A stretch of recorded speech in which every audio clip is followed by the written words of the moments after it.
Welcome to the War Archive, where wars become stories. Just before dawn, on April 12, 1861, the stillness over Charleston Harbor shattered. Confederate guns opened fire on Fort Sumter, their shells arcing through the dark and slamming into brick walls that had not yet seen war. With each impact, something older and more fragile than masonry gave way. The fissures that had been spreading through American society for decades, arguments, compromises, resentments, were blasted open into gaping chasms. To the men pulling the lanyards on those cannon, this was no reckless act. It felt righteous, even inevitable. Many white Southerners framed the moment as a second war of independence, a long-delayed answer to what they believed was Northern domination. The boom of artillery was not only a military signal, it was a declaration of identity. The Confederacy had struck the first blow, announcing to the world that it would decide its own fate. Elsewhere, the same explosions were heard very differently. In the North, news of Fort Sumter spread like wildfire, through telegraph wires, newspaper presses, and crowded streets. The attack transformed a bitter political crisis into open rebellion. Arguments about law, states' rights, and compromise suddenly felt abstract. Cannon fire had provided clarity. The United States was at war with itself. Fort Sumter mattered not for its tactical value. It would surrender quickly, but for what it represented. It closed the door on reconciliation. Months of hesitation and half measures evaporated in a single morning. Men who had hoped the crisis might pass now rushed to enlist. Politicians hardened their positions. Moderates were swept aside by the logic of war. Yet the guns at Sumter did not erupt from nowhere. They were the final spark in a powder keg packed over generations. The war that began that morning was not simply about forts or flags. It was about a society built on slavery, a political system straining under expansion, and two regions that no longer trusted one another's intentions. For the Confederacy, firing on Sumter was an act of defiance meant to force recognition, both from Washington and from Europe. Southern leaders believed that resolve, once demonstrated, would compel the North to back down or fracture politically. The logic was seductive. The Union, divided and war-weary, would not stomach a prolonged conflict. The South, united and defending its way of life, would endure. But the shells falling on Sumter did more than start a war. They exposed illusions on both sides. They revealed how far Americans had drifted from a shared understanding of their nation, and how willing they were to test that understanding with violence. What followed would be 4 years of devastation, battles that dwarfed Sumter in scale, losses that no one had anticipated, and a reckoning that would reshape the United States forever. The Civil War began with a brief bombardment on a lonely island fortress. It would grow into a conflict that consumed a continent, redefining freedom, power, and the meaning of the Union itself. To understand why the guns fired at Fort Sumter, one must look beyond the harbor and into the vast fields of the American South. Throughout the 19th century, Southern wealth rested on a single crop: cotton. Soft, fibrous, and endlessly in demand, cotton fed the looms of Britain and France and poured money into Southern ports. By mid-century, the American South had become one of the richest regions in the world, its exports tying it tightly to the global economy. But beneath that prosperity lay an inescapable truth.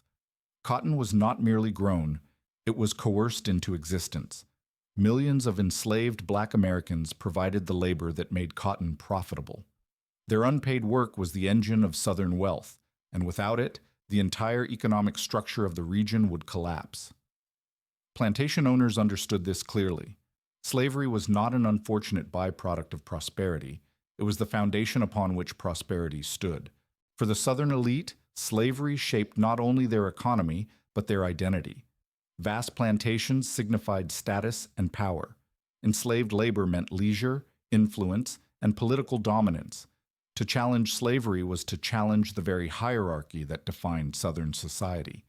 Any threat to the institution was therefore understood not as reform, but as destruction. Yet slavery's reach extended far beyond the great plantations.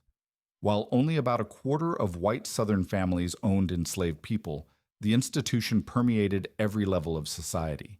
Even those who owned no slaves benefited from the system, through employment, trade, and most importantly, social status. Slavery placed even the poorest white Southerner above millions of black Americans, creating a rigid racial order that bound white society together. As Northern opposition to slavery grew louder, Southern anxieties deepened. Abolitionist speeches, pamphlets, and political movements were seen not as moral arguments, but as existential threats. Without slavery, many Southerners believed their land would lose value, their labor system would collapse, and their social order would unravel into chaos. The fear was not abstract. Southern leaders pointed to examples, real and imagined, of slave revolts, racial violence, and economic ruin. They warned that abolition would unleash disorder and bloodshed, that it would strip white Southerners of their security and dignity. These fears, magnified by decades of racial ideology, made compromise increasingly impossible. Cotton had tied the South to the world, but slavery had tied the South to itself. To preserve one, Southerners believed they had to preserve the other. And as Northern criticism hardened into political action, many in the South came to see separation not as rebellion, but as self-preservation. The war that followed would be fought with muskets and cannon, but it was driven by an economic system that could not survive reform. King Cotton ruled the South, and slavery was its crown. For many white Southerners who owned no slaves, the coming of war might seem, at first glance, like a contradiction. Why risk everything for an institution that brought them no direct wealth? And yet, across the South, poor and middling white men rallied to the defense of slavery with fervor. The reason lay not in economics alone, but in fear, status, and a deeply ingrained social order that promised them something priceless: superiority. Slavery was the bedrock of Southern society not only because it generated wealth, but because it defined hierarchy. It drew an unbreakable line between white and black, between free and enslaved. Even the poorest white farmer, struggling on thin soil, occupied a position above millions of black Americans held in bondage. That status mattered. It offered dignity in a harsh world, a guarantee that no matter how poor a white Southerner might be, he would never fall to the very bottom. Abolition threatened to erase that guarantee. To many white Southerners, emancipation did not mean moral progress. It meant competition. They feared a future in which formerly enslaved people might compete for land, labor, and political power. The prospect of racial equality was framed not as justice, but as humiliation. Southern newspapers warned relentlessly of social collapse, painting vivid images of impoverished whites forced to stand beside freed black laborers as equals. These anxieties were amplified by a culture steeped in racial terror. Southern society was haunted by the memory, often exaggerated, sometimes fabricated, of slave uprisings. Stories of Haiti's revolution circulated widely, retold as cautionary nightmares in which white families were slaughtered and entire societies overturned. Abolition, many believed, would not end slavery peacefully, but ignite a catastrophic race war. Northern anti-slavery rhetoric only hardened these fears. Even moderate critiques of slavery were interpreted as insults, attacks on Southern honor and masculinity. To defend slavery became synonymous with defending one's home, family, and manhood. Political disagreements took on a deeply personal tone, turning compromise into betrayal. Over time, this shared sense of threat forged white solidarity across class lines. Planters and yeoman farmers alike came to see themselves as members of a besieged society, bound together by race against a hostile outside world. In this way, slavery functioned as social glue, holding together a system riddled with inequality by promising unity against a common enemy. By the late 1850s, Southern politics reflected this hardened mindset. Dissenting voices were silenced or driven out. Newspapers demanded vigilance. Public debate narrowed until only one position seemed acceptable: slavery must be defended at all costs. When secession came, it was presented not as the project of wealthy elites, but as the collective will of a people under siege. This fusion of fear, racial hierarchy, and identity transformed political disagreement into existential struggle. Slavery was no longer just an economic system. It was the foundation of Southern self-worth. And once a society defines its survival in such terms, retreat becomes impossible. As white Southern society hardened around slavery, another pressure was quietly reshaping the balance of power in the United States. The North was growing, rapidly, relentlessly, and with each passing decade, the South could feel its influence slipping away. This was not merely a matter of pride. In a political system built on representation, numbers mattered, and the numbers were turning against the slaveholding states. Throughout the 19th century, mass immigration poured into northern ports. Millions of newcomers settled in northern cities and farms, swelling populations and expanding the labor force. Railroads stretched outward, factories multiplied, and banks clustered around growing industrial hubs. The North was becoming an engine of modern capitalism, diverse, urbanizing, and increasingly self-confident. The South, by contrast, remained largely agrarian. Its wealth was real, but narrow. Cotton dominated everything, tying Southern prosperity to a single crop and to foreign markets beyond its control. Manufactured goods flowed in from northern factories. Credit often came from northern banks. Southern merchants increasingly depended on northern shipping, insurance, and finance. To many white Southerners, this dependency felt humiliating. They spoke bitterly of becoming vassals to northern interests, producers of raw materials while others reaped the profits of industry. Politically, the consequences were stark. As northern populations exploded, so too did northern representation in Congress. Each census brought fresh anxiety as southern influence declined. The carefully maintained balance between free and slave states, once preserved through compromise, began to unravel. The South's ability to block hostile legislation weakened year by year. This erosion of power bred paranoia. Southern politicians warned that without drastic action, the North would eventually use its majority to crush slavery outright. Protective tariffs, internal improvements, and banking policies were all framed as tools of Northern exploitation. Even neutral economic developments were interpreted as deliberate assaults on the Southern way of life. In this climate, slavery took on a new role. It was no longer merely something to defend, it was something that had to expand. As the nation pushed westward, Southern leaders demanded that new territories be opened to slavery. Only by spreading the institution, they believed, could they preserve political parity and prevent permanent minority status. Containment to them was a slow death sentence. Thus, demographic change became destiny. The South was not only outnumbered, it felt cornered. And when a society believes that time itself is its enemy, moderation disappears. Every election becomes a crisis. Every concession feels fatal. By the late 1850s, many white Southerners had come to a grim conclusion. If they could not control the future of the Union, they would abandon it. Secession was no longer a threat, it was a plan. As the balance of power tilted inexorably toward the North, Southern leaders searched for a way to halt their decline. They found it not in compromise, but in expansion. If slavery could no longer be safely protected where it already existed, then it had to move westward into the vast new territories opening beyond the Mississippi. For the South, expansion was not ambition, it was survival. The logic was brutally simple. Each new territory offered the possibility of new slave states, new senators, and renewed political leverage. Without expansion, the South would be locked into permanent minority status, its influence smothered by northern numbers. With it, the old balance might yet be preserved. Slavery, therefore, could not merely endure, it had to grow. Northerners increasingly rejected this vision. Many were not abolitionists, but they were united in one belief. Slavery must be contained. They argued that allowing it to spread would poison the future of the nation and undermine the principle of free labor. To them, the Western territories represented opportunity, land for independent farmers, not plantations worked by enslaved labor. This clash produced a series of fragile compromises, each more unstable than the last. Temporary solutions delayed open conflict, but deepened mutual suspicion.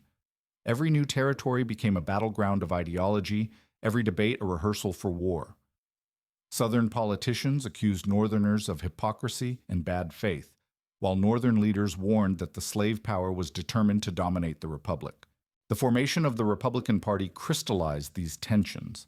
Built on opposition to the expansion of slavery, it represented everything Southern elites feared.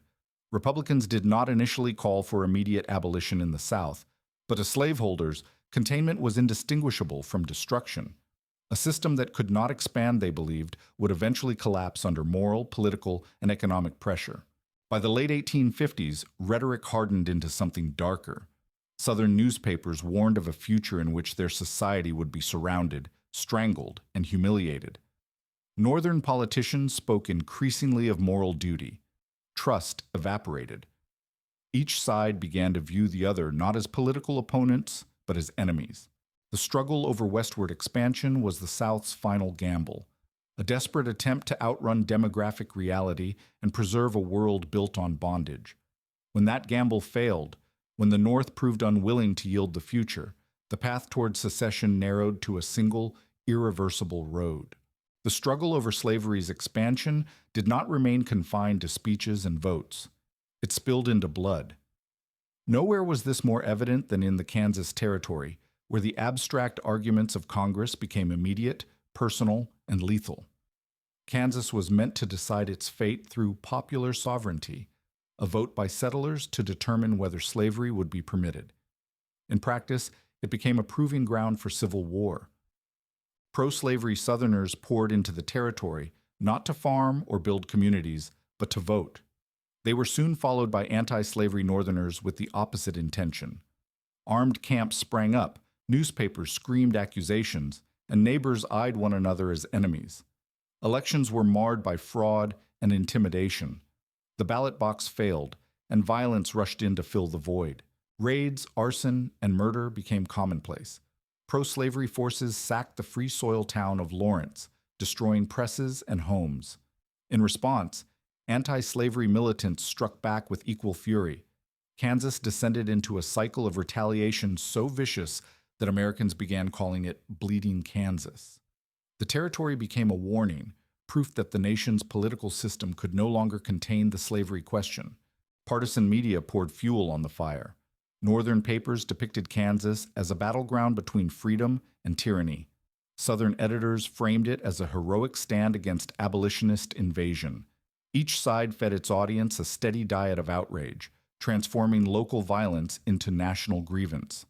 The conflict radicalized opinion across the country, convincing many that compromise was not just failing, it was impossible. It was in this cauldron that a man named John Brown emerged from obscurity. To supporters, he was a righteous avenger. To his enemies, a fanatic. In Kansas, Brown and his followers murdered pro-slavery settlers in cold blood, convinced they were instruments of divine justice. The brutality shocked the nation, but it also revealed how far the struggle had drifted from law into holy war. Bleeding Kansas shattered any lingering illusion that slavery could be settled peacefully. It demonstrated that when the institution was challenged, violence followed, not as an accident, but as a consequence. The territory was small, but the lesson was enormous. If Americans could not coexist in Kansas, how could they remain united in a nation expanding across a continent? Kansas was not yet civil war, but it was its rehearsal. The hatreds forged there would soon engulf the entire country. And at the center of that coming storm stood John Brown, whose next act would push Southern fear into outright panic. By the late 1850s, John Brown had become a symbol of everything white Southerners feared. He was not a politician, nor a general. He was an abolitionist who believed that slavery was a sin so great it could only be destroyed by blood. To his supporters, Brown was a prophet. To his enemies, he was a terrorist. And in 1859, he would force the nation to confront the consequences of its own radicalization. Brown's plan was audacious and reckless. In October 1859, he led a small band of followers into Harper's Ferry, Virginia, seizing the federal armory there. His goal was not simply to steal weapons, but to ignite a slave uprising that would spread through the South like wildfire. Enslaved people, he believed, would rise en masse once armed, collapsing the slave system from within. The reality was brutal and brief. Local militia and U.S. Marines, led by Robert E. Lee, quickly surrounded the armory. Brown's uprising collapsed within days. He was captured, tried for treason against the state of Virginia, and sentenced to death. On December 2, 1859, John Brown was hanged. To the white South, the raid confirmed their darkest nightmares. This was not abstract abolitionism. It was armed insurrection. Brown's willingness to kill and die to end slavery seemed to prove that Northern anti-slavery rhetoric would inevitably lead to racial violence. Southern newspapers warned that Brown was only the first of many, that abolitionists sought nothing less than the destruction of Southern society. What enraged Southerners even more was the Northern reaction. In much of the North, Brown was not universally condemned. Church bells tolled on the day of his execution. Poets praised his sacrifice. Abolitionists spoke of him as a martyr. To Southerners, this response was horrifying. It suggested not that Brown was an extremist, but that extremism itself was gaining legitimacy. Trust, already fragile, collapsed entirely. Southern leaders concluded that the North could no longer be reasoned with. If men like Brown were celebrated rather than shunned, then slavery was no longer merely politically threatened. It was under existential attack. John Brown's raid did not cause the Civil War, but it made the prospect of war feel inevitable. It stripped away the last illusion that violence could be avoided. When Brown went to the gallows, many in the South believed they were seeing a preview of their own future. And when the nation moved toward the election of 1860, those fears would reach their breaking point. The execution of John Brown left the country trembling, but it was the election of 1860 that pushed the South from fear into action. By then, American politics had fractured beyond repair. Old parties collapsed under the weight of sectional hostility, and in their place rose a new force that white Southerners had come to dread above all others: the Republican Party. Republicans did not campaign on immediate abolition in the Southern states. Their platform was, in many ways, narrower. Slavery must not expand. But to the slaveholding South, this distinction was meaningless. Containment was seen as a slow suffocation. A system that could not grow, Southerners believed, would eventually die. And so the Republican Party, regardless of its stated moderation, was viewed as an existential threat. Abraham Lincoln embodied those fears. For years, Southern newspapers had demonized him as a black Republican, a term loaded with racial hatred and political panic. He was portrayed not as a cautious lawyer from Illinois, but as a radical determined to upend Southern society. His party, Southerners believed, had cheered John Brown, unleashed chaos in Kansas, and sought to legislate slavery into extinction. On November 6, 1860, Lincoln won the presidency. He did so without receiving a single electoral vote from the Southern states. To white Southerners, this fact alone was terrifying. It seemed to confirm that the South had lost control of the federal government entirely, that it could now be ruled by a hostile majority with no need to consider Southern interests at all. Panic spread quickly. Southern politicians warned that Lincoln would appoint abolitionists to every federal office, undermine slave patrols, encourage uprisings, and destroy the Southern economy. Whether these fears were grounded in reality mattered little. What mattered was belief, and belief had hardened into certainty. Moderate voices calling for patience or negotiation were drowned out. Secessionists framed the moment as a final reckoning. Honor, liberty, and safety, they argued, could no longer be protected within the Union. The election was not merely a political loss, it was proof that the Union itself had become hostile to Southern survival. In December 1860, the language of crisis turned into the language of departure. The question was no longer whether the South should leave the Union, but how quickly. The nightmare, as many white Southerners saw it, had become reality, and in their panic, they reached for the only solution that seemed left to them: secession. The election of Abraham Lincoln did not merely alarm the South, it detonated a chain reaction. On December 20, 1860, South Carolina became the first state to secede from the United States. In a formal declaration, its leaders cited an increasing hostility on the part of the non-slaveholding states to the institution of slavery, and the election of a president whose opinions and purposes are hostile to slavery. The message was unmistakable. Secession was not framed as rebellion, but as self-defense. South Carolina's decision carried immense symbolic weight. It had been a crucible of Southern radicalism for decades, the birthplace of nullification and states' rights doctrine. Now it moved first, daring others to follow. And follow they did. Mississippi, Florida, Alabama, Georgia, Louisiana, and Texas soon joined the exodus. By February 1861, 7 states of the Lower South had left the Union. Together, they formed a new political entity, the Confederate States of America. In Montgomery, Alabama, Confederate delegates drafted a constitution that closely mirrored the U.S. Constitution, but with crucial differences. Slavery was explicitly protected, states' rights were emphasized, but not at the expense of the institution that bound them together. Jefferson Davis was inaugurated as president, and a new flag was raised. To many white Southerners, the Confederacy felt less like a radical break and more like a restoration of what they believed the Union had abandoned. Opposition existed, but it was silenced. In the Lower South, secession was rarely put to a popular vote. Dissenting newspapers were shut down, critics intimidated or forced into exile. The rush toward unity left little room for debate. Once secession began, it gained its own momentum. To hesitate was to invite suspicion. Loyalty to the new nation became a test of honor. The Upper South reacted differently. States like Virginia, North Carolina, Tennessee, and Arkansas were less uniformly dependent on slavery and more economically intertwined with the North. Many residents hesitated. They did not yet see secession as inevitable, but they issued stark warnings. Any use of force against their seceding neighbors would be intolerable. In their eyes, coercion would be the unforgivable crime. By early 1861, the nation existed in a state of dangerous suspension. The Confederacy claimed sovereignty. The Union denied it. Federal forts sat isolated in southern harbors, symbols of a government whose authority was now openly challenged. Neither side fully knew how far the other would go. The United States had not yet gone to war, but it had already broken apart. What remained was a fragile pause, a final breath before violence. The future now depended on how both sides would respond to a single, explosive question. Could the Union survive secession without bloodshed? That fragile pause could not last. By the spring of 1861, the Union and the Confederacy were locked in a silent standoff, each waiting for the other to make the first irreversible move. The focal point of that tension sat in Charleston Harbor, Fort Sumter.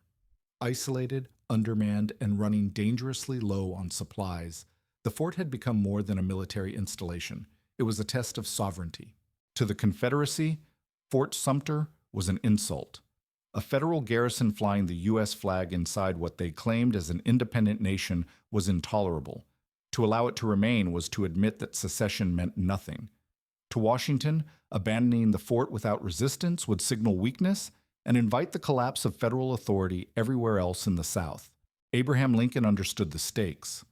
Newly inaugurated and determined to avoid being cast as the aggressor, he chose a narrow path. He announced that Fort Sumter would be resupplied, but not reinforced. The ships would carry food, not soldiers. It was a calculated move meant to preserve federal legitimacy while forcing the Confederacy to decide how far it was willing to go. In Richmond and Montgomery, the decision was clear. Allowing resupply would shatter the illusion of independence. Confederate President Jefferson Davis concluded that a show of force was necessary, even if it meant war. Better to strike first, many believed, than to appear weak before their own people or the watching world. On April 12, 1861, Confederate guns opened fire. For 34 hours, shells rained down on Fort Sumter, smashing its walls and setting its interior ablaze. Miraculously, no one was killed during the bombardment, but the political damage was absolute.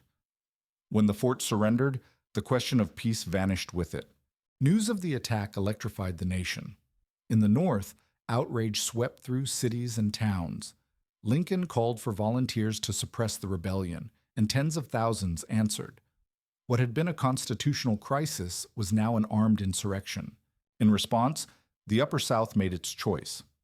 Virginia, North Carolina, Tennessee, and Arkansas seceded rather than support military action against their southern neighbors. The Confederacy expanded, but so did the scale of the coming war. The last door to compromise had slammed shut. Fort Sumter did not cause the Civil War by itself, but it made the war unavoidable. From that moment on, the conflict would be decided not by speeches or elections, but by blood.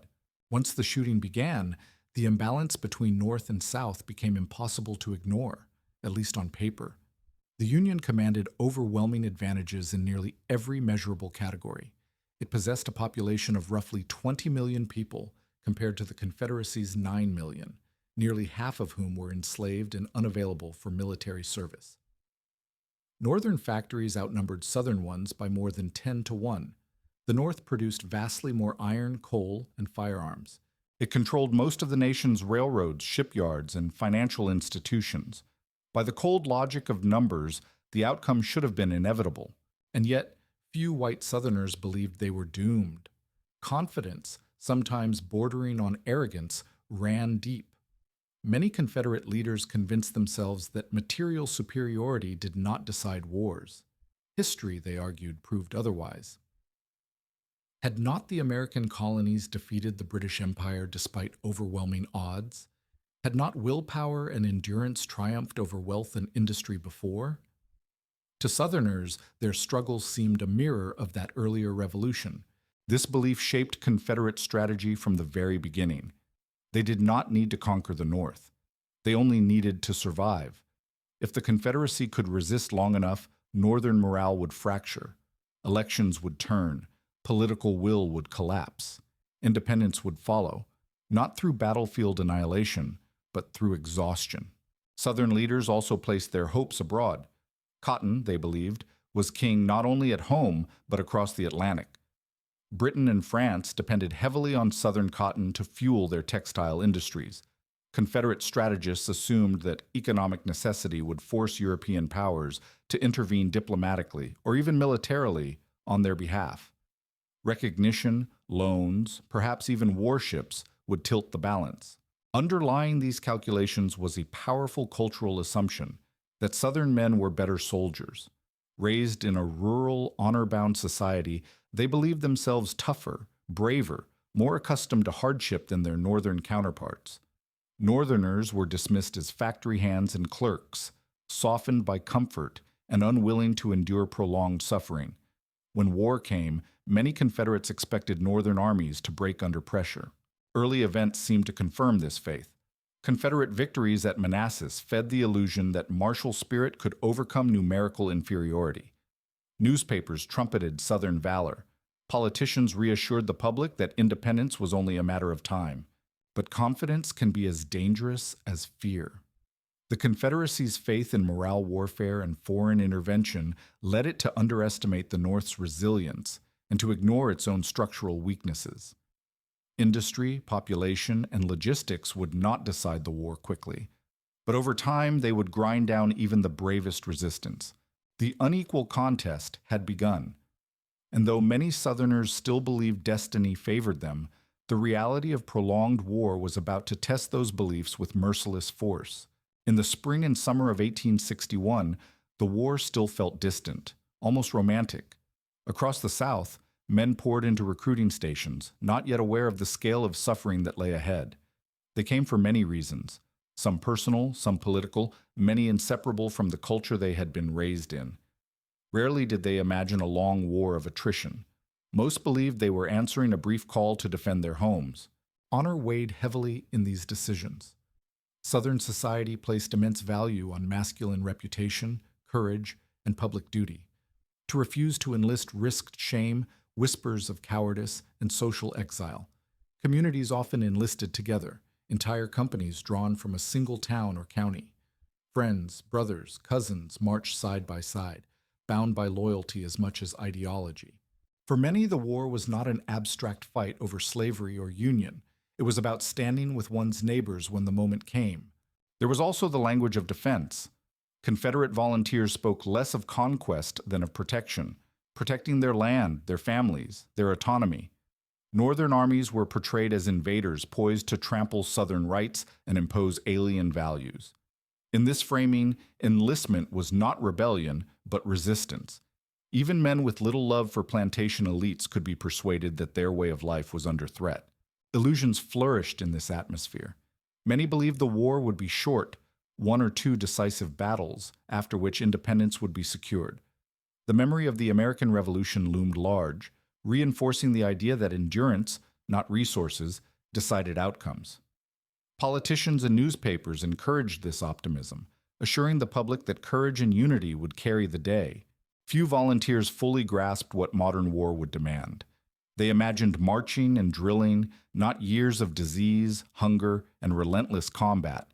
Letters written during early training camps speak of excitement and pride, of uniforms worn like badges of adulthood. Only later would those same letters darken with exhaustion and grief. Yet beneath the rhetoric of honor and defense lay a harder truth. The society these men were defending was built on slavery, whether they owned enslaved people or not. By taking up arms for the Confederacy, they were committing themselves, knowingly or not, to the preservation of that system. Some embraced this openly, others avoided the subject, focusing instead on home and kin. But the connection remained unbroken. As the first Confederate armies assembled, optimism still ran high. The men drilling in dusty camps had not yet heard the sound of shells tearing through ranks, nor watched friends fall in heaps. That reckoning would come soon enough. The first true test of Confederate arms was approaching, and with it, the end of the illusion that this war would be brief or bloodless. The illusion of a short, almost ceremonial conflict shattered in July 1861 on the rolling fields near Manassas Junction, Virginia. There, two inexperienced armies, one Union, one Confederate, collided in what both sides believed would be a decisive opening blow. Politicians and civilians alike treated the coming battle as spectacle. In Washington, onlookers packed picnic baskets and rode out to watch what they assumed would be a quick Union victory. War, many believed, would announce itself politely and then conclude. Reality arrived in chaos. As Union forces advanced toward Confederate positions along Bull Run Creek, the fighting quickly spiraled beyond control. Smoke clouded the field, orders were misunderstood, and units drifted out of alignment. The sounds of musketry echoed unpredictably, amplifying confusion among raw recruits who had never before heard a shot fired in anger. What began as maneuver soon became brutal, close-range combat. At a critical moment, Confederate lines threatened to collapse. It was then that General Thomas Jackson, standing firm amid the confusion, rallied his men. According to legend, another Confederate officer pointed to him and declared, "There stands Jackson like a stone wall." The name stuck, Stonewall Jackson, and so did the line. Confederate troops regrouped around him, stabilizing the front at the very moment Union momentum faltered. As the afternoon wore on, Confederate reinforcements arrived by rail, one of the first times railroads played a decisive role in battle. Fresh Southern troops slammed into the Union flank, turning uncertainty into panic. Union lines wavered, then broke. What followed was not an orderly retreat, but a rout. Soldiers fled back toward Washington, intermingled with terrified civilians who now realized how naive their expectations had been. The First Battle of Manassas ended as a Confederate victory. In the South, celebration erupted. The triumph seemed to confirm every pre-war belief. Southern courage had bested Northern numbers. Independence, many concluded, was only a matter of time. But beneath the jubilation lay a darker truth. The battlefield was littered with dead and wounded, far more than either side had imagined. Men who had marched out weeks earlier with excitement now lay motionless in the grass. Survivors stared in stunned silence at the cost already paid. Victory had not felt glorious. It had felt sobering. In the North, the defeat struck like a cold wave. Illusions collapsed overnight. The war would not end with a single battle. It would demand years, not months, and sacrifice on a scale the nation had never known. Recruitment surged, but so did realism. Manassas marked the true beginning of the Civil War. It taught both sides the same brutal lesson. This would not be a brief clash of wills, but a long and merciless struggle. And with that realization, the war entered a far deadlier phase, one in which optimism gave way to endurance, and blood became the currency of survival. After Manassas, the war shed its illusions and hardened into something far more serious. In 1862, the conflict expanded in scale and scope, stretching across rivers, railways, and vast theaters of operation. What emerged was a grim truth the Confederacy could not escape. While it could win battles, it struggled to fight a modern war on multiple fronts at once. Nowhere was this more evident than in the Western theater. There, Union forces under General Ulysses S. Grant began to exploit the Confederacy's thin defenses.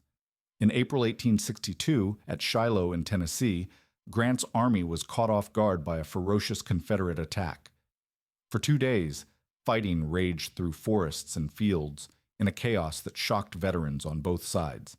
When it ended, More than 23,000 men were dead, wounded, or missing, casualties on a scale previously unimaginable. Though the Confederates fought with ferocity, they ultimately withdrew.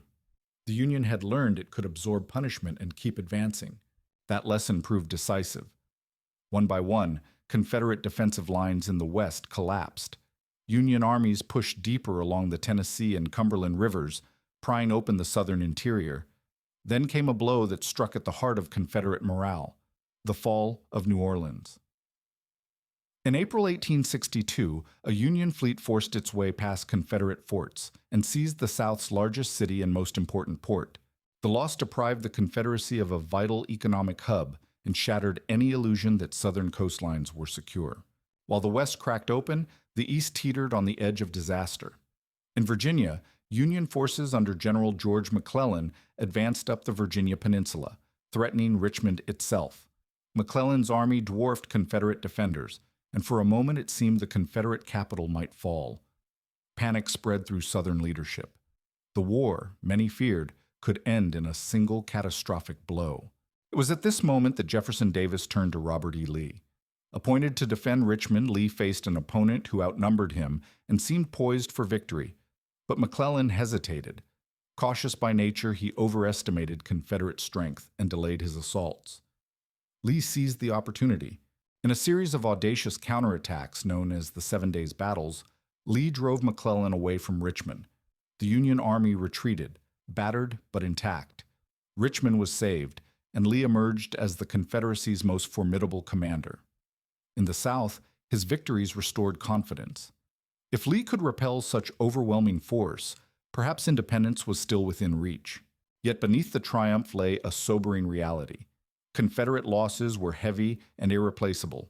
Each victory cost men the South could not afford to lose. The Confederacy had survived 1862, but only just. The war was growing longer, bloodier, and less forgiving with every passing month. Flush with confidence after saving Richmond, Robert E. Lee made a decision that would define the war's next phase. Rather than remain on the defensive, he chose to carry the fight into Northern territory. The gamble was bold. A successful invasion might secure foreign recognition, shatter Northern morale, and perhaps even force a negotiated peace. For a Confederacy bleeding men and resources, it was a risk born of necessity. In early September 1862, Lee's army crossed the Potomac into Maryland. The move electrified the South and alarmed the North. For the first time, Confederate banners marched beneath Northern skies. Lee hoped sympathetic Marylanders would rally to his cause. They did not. Still, the invasion pressed on, its success hinging on speed, coordination, and luck. Luck nearly abandoned Lee at once. A copy of his invasion orders, Special Order 191, was lost and discovered by Union soldiers, wrapped around cigars in a field. The document revealed that Lee had dangerously split his army, sending part of it under Stonewall Jackson to capture the Union garrison at Harper's Ferry, while the rest advanced north. For Union commanders, it was a gift beyond measure. The enemy's plans laid bare. And yet, hesitation intervened. Union General George McClellan, once again cautious, failed to act with the urgency the moment demanded. His delays allowed Lee to regroup near the small town of Sharpsburg, Maryland, along Antietam Creek. There, on September 17, 1862, the two armies collided in what would become the single bloodiest day in American history. The battle unfolded in savage phases. At dawn, Union troops surged into a cornfield that was shredded by musket and artillery fire until it lay flattened and soaked with blood. The fighting shifted to sunken roads and stone bridges, where defenders held on with desperate tenacity. Attacks came piecemeal, Union forces failing to bring their full numerical advantage to bear. Time and again, Confederate lines bent but did not break. By day's end, more than 23,000 men were dead, wounded, or missing. The scale of carnage stunned the nation. Fields were carpeted with bodies. Churches and barns overflowed with the wounded. Surgeons worked until exhaustion blurred their vision. Antietam did not feel like victory to either side. It felt like annihilation. Tactically, the battle was a draw. Strategically, it was not. Lee's army, battered and outnumbered, withdrew back into Virginia. The invasion had failed. For the Confederacy, the implications were profound. The hope that a decisive victory on Northern soil might change the war's trajectory evaporated. For Abraham Lincoln, Antietam provided something else entirely: opportunity. The fragile success gave him the political cover he needed to act. Days later, he announced the Emancipation Proclamation, transforming the war's purpose and forever altering its meaning. Antietam marked a turning point. It exposed the limits of Confederate daring and revealed the war's true character: unforgiving, attritional, and indifferent to heroics. The bloodiest day had passed, but the conflict it intensified was only just beginning to change. In the aftermath of Antietam, the battlefield fell silent, but its political shockwaves reverberated across the world. For Abraham Lincoln, the battle's fragile outcome offered a narrow opening. It was not a crushing Union victory, but it was enough. On September 22, 1862, Lincoln issued the preliminary Emancipation Proclamation, declaring that enslaved people in rebelling states would be freed if the Confederacy did not lay down its arms by the new year. When January 1, 1863 arrived, the proclamation took full effect. With a single document, the nature of the war changed. What had begun as a struggle to preserve the Union now became explicitly tied to the destruction of slavery. Lincoln understood the risk. Emancipation might alienate border states and provoke backlash in the North. But he also grasped its power. The proclamation reframed the conflict in moral terms, transforming Union victory into a crusade against human bondage. For the Confederacy, the consequences were immediate and devastating, especially abroad. Southern leaders had long counted on European intervention, particularly from Britain and France. Cotton diplomacy had been their great hope. Textile mills in Lancashire depended on Southern cotton, and Confederate strategists believed economic pressure would force European powers to recognize Southern independence. Emancipation shattered that expectation. Britain and France might tolerate rebellion. They would not openly fight for slavery. Public opinion in Europe, already uneasy about the Confederacy, now hardened decisively against it. British workers endured cotton famine conditions rather than support a slaveholding state. French leaders hesitated. Diplomatic recognition faded from possibility into illusion. At the same time, emancipation began to unravel slavery from within. Enslaved people across the South seized the moment, fleeing plantations in growing numbers.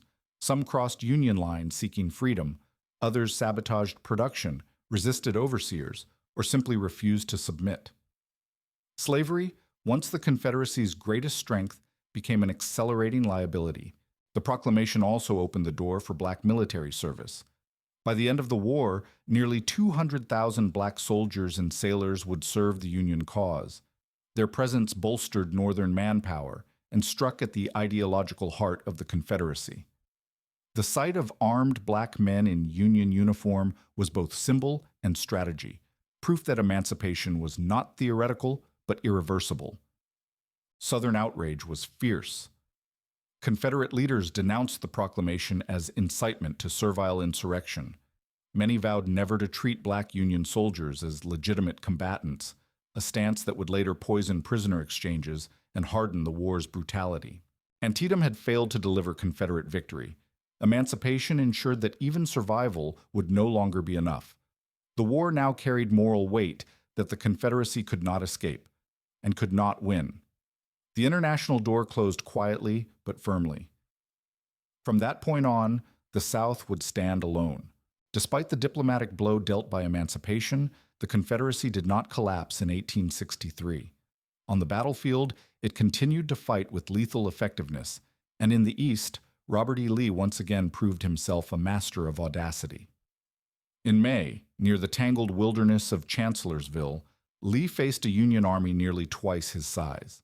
Rather than retreat, he divided his already outnumbered force and struck. The result was one of the most brilliant and costly victories of the war. Confederate troops smashed the Union flank in a daring maneuver that sent Northern forces reeling. But triumph came with tragedy. During the battle, Stonewall Jackson was mortally wounded by friendly fire. His death robbed the Confederacy of one of its most gifted commanders, a loss Lee would feel deeply. Chancellorsville reaffirmed Confederate battlefield prowess, but it also revealed how thin the margin had become. Emboldened, Lee chose to gamble once more. In early June 1863, his army marched north into Pennsylvania. The logic echoed his earlier invasion: draw Union forces away from Southern soil, live off Northern land, and deliver a decisive blow that might shatter Northern morale. Confederate soldiers advanced with confidence, even arrogance, fresh from victory, and eager to carry the war into enemy territory. That confidence would meet its reckoning at Gettysburg. The battle began almost by accident on July 1st, when Confederate troops clashed with a smaller Union force near the town. Early success reinforced Southern optimism, but Lee had misjudged the scale of Union presence. By the second day, Union forces had seized the high ground south of Gettysburg, anchoring themselves along Cemetery Ridge and the rocky hills of Little Round Top. On July 2nd, Confederate assault slammed into the Union flanks. The fighting was savage, hand-to-hand in places, and Union lines bent under pressure. But they did not break. Lee, convinced the enemy was near collapse, resolved to strike the Union center the following day. On July 3rd, thousands of Confederate infantry marched across open ground into a storm of artillery and rifle fire. Pickett's charge, as it would be remembered, ended in catastrophe. The assault was repulsed with devastating losses. Lee's army, bloodied and exhausted, was forced to retreat back into Virginia. The invasion had failed. Almost simultaneously, disaster struck in the West. On July 4, 1863, the Confederate stronghold of Vicksburg surrendered to Ulysses S. Grant after a brutal siege. The Mississippi River fell under Union control, cutting the Confederacy in two. Men, supplies, and communication between East and West were severed. The timing was crushing. Gettysburg shattered the Confederacy's best offensive army. Vicksburg destroyed its strategic coherence. Together, the twin defeats marked a turning point from which the South would never recover. The war did not end, but its direction was set. From that summer onward, Confederate victory would depend not on winning the war, but on outlasting the North. And with every passing month, that hope grew thinner. After the twin disasters of Gettysburg and Vicksburg, the Confederacy entered a slow, grinding collapse. The war did not end quickly. Indeed, some of its most brutal fighting still lay ahead, but its outcome was no longer in doubt. What remained was a struggle of endurance, and endurance was precisely what the South could no longer afford. Behind the front lines, Confederate society began to fracture. The Union blockade tightened, strangling Southern trade and making cotton increasingly worthless. With exports crippled, hard currency vanished. Inflation spiraled out of control. Prices for basic goods soared beyond reach, and in cities like Richmond, desperate women rioted for bread. These were not acts of disloyalty, but of survival. The home front was collapsing under the weight of war. Class tensions sharpened. Poor white farmers, already strained by absence and scarcity, were subjected to an unpopular draft and forced crop requisitions. Meanwhile, wealthy plantation owners, many of whom had most fiercely advocated secession, often found ways to avoid the worst burdens of service and taxation. Resentment spread quietly but persistently. The unity that slavery had once enforced began to unravel. Desertion surged. Confederate soldiers slipped away to tend starving families or simply to escape a war that no longer seemed winnable. In some regions, deserters took up arms against Confederate authorities, waging a quiet guerrilla resistance inside Southern territory itself. The Confederacy, born in the name of liberty and honor, now struggled to maintain order within its own borders. On the battlefield, the pressure never eased. In the West, Union forces continued to advance. A fleeting Confederate opportunity at Chickamauga in late 1863 ended in squandered advantage. At Chattanooga, Union armies regrouped and smashed Confederate defenses, opening the Deep South to invasion. One Confederate officer later remarked that, after this moment, the old spark was gone forever. The brilliant dash that had once defined Southern arms extinguished. In 1864, the war entered its final merciless phase. Ulysses S. Grant, now commanding all Union armies, launched his overland campaign against Robert E. Lee in Virginia. Grant did not retreat after bloody setbacks. He advanced. Casualties were enormous on both sides, but only the Union could replace its losses. Lee's army bled steadily, each fallen soldier a wound the Confederacy could not heal. In Georgia, William Tecumseh Sherman drove toward Atlanta. Confederate hopes briefly rested on Northern war weariness and the 1864 election. If Abraham Lincoln were defeated, perhaps peace could still be negotiated. But when Sherman captured Atlanta in September, Northern morale surged. Lincoln was reelected. The Confederacy's last political hope evaporated. Sherman then unleashed a campaign that destroyed what remained of the Southern economy. His march through Georgia severed railroads, burned supplies, and spread terror through the countryside. It was not merely military, it was psychological. Rumors of his advance magnified despair and fueled desertion. The South's ability to sustain war collapsed with its infrastructure. By early 1865, Lee's army was trapped around Petersburg, locked in trenches, starved of men and supplies. When Union lines finally broke through, Richmond fell. Lee retreated westward, hoping against hope to escape. At Appomattox Courthouse, surrounded by superior Union forces, he surrendered on April 9, 1865. One by one, the remaining Confederate armies followed. The war for independence was over, but the war for memory had only begun. In defeat, many white Southerners sought meaning in loss. Slavery, once openly defended, was recast as incidental. Secession became a noble stand for states' rights. Reconstruction was remembered not as reform, but as humiliation. These narratives offered dignity where reality offered ruin. They endured because they spoke to how many Southerners felt, even as they obscured why the war had truly been fought. The irony was cruel. The war waged to preserve slavery destroyed the very society that had depended on it. Plantations collapsed. Wealth vanished. The old order died in fire and famine. Yet memory softened edges, reshaping catastrophe into cause. The Confederate soldiers who fought were not monsters, nor were they heroes. They were people, bound by fear, loyalty, identity, and belief, caught in a system that demanded everything and returned nothing. Their war failed. Its consequences reshaped America forever. The Civil War ended not with triumph, but with reckoning, and in that reckoning, the United States was remade at unimaginable cost.